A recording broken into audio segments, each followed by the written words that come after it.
Over the years, VW has stayed consistent with their design formula for the Golf. It's the old adage, if it's not broke, don't fix it. So since there's nothing major to see, let's talk about the subtle changes this 7th generation Golf has brought to the table. Today I'm reviewing the 2015 Volkswagen Golf TSI. Okay, so today we're doing the mid-level model, so it's not going to come with all the bells and whistles that the higher end model has.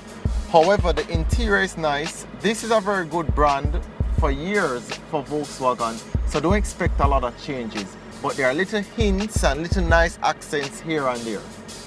The information cluster is clean and aesthetically pleasing to the eyes. The designers use concentric circles to keep the information tidy by putting the gas meter within the speedometer and the engine temperature gauge in the rev meter. In between them is a small rectangular screen which gives snippets of information such as gas usage, if a door is open, or the contact information of someone you're calling.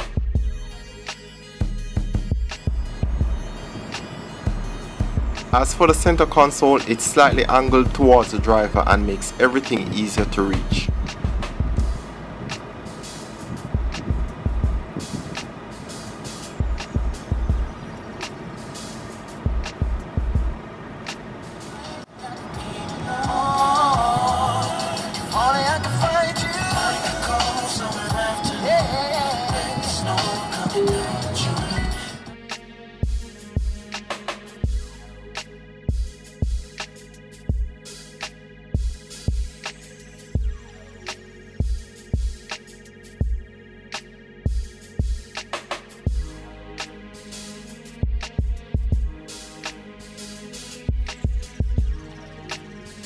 The steering wheel is two-toned, which visually looks very appealing.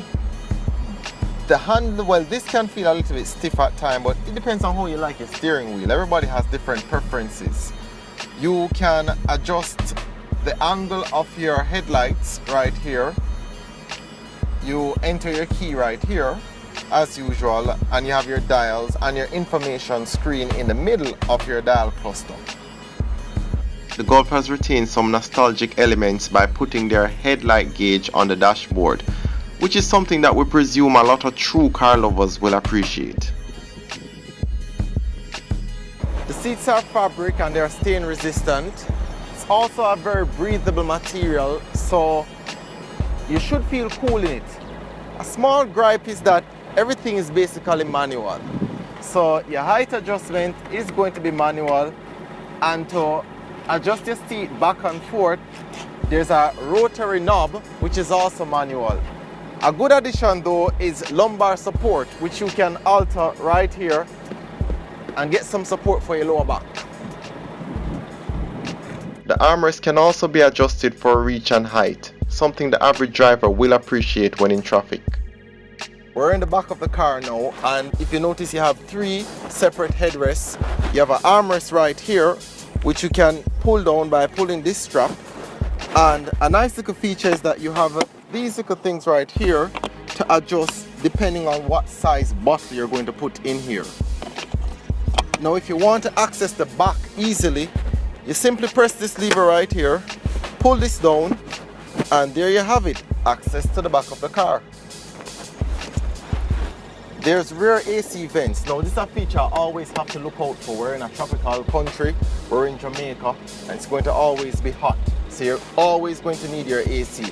Now you have separate vents that you can control depending on which side you're sitting on, and you can also control the power of the air that is coming to you. Now I must note that the transmission tunnel is quite high, so for the third passenger, it's going to be a bit uncomfortable. But then again, which hatchback has a comfortable third seat?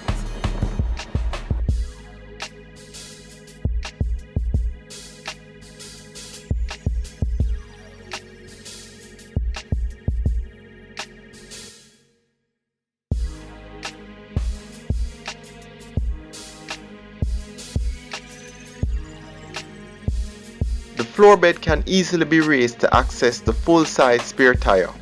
There are also two latches at the side to keep it in place. It's time for us to see what this 1.2 litre engine is packing.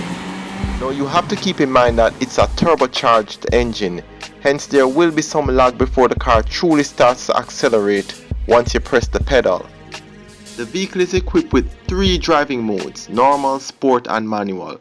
Normal is what you use for round town driving to optimize on fuel economy.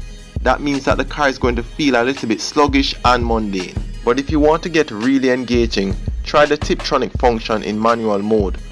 Just keep in mind that in this mode the car expects you to be aggressive, which requires you to constantly gear up and down.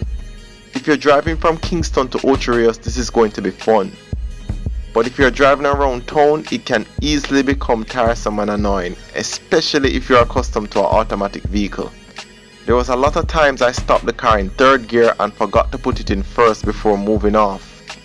For this reason, my advice is just to keep the car in sport mode and let it do all the work for you. After you're finished playing with the gear system, you'll notice that the vehicle has a very good driver visibility. There's a huge rear window which allows you to see everything behind you.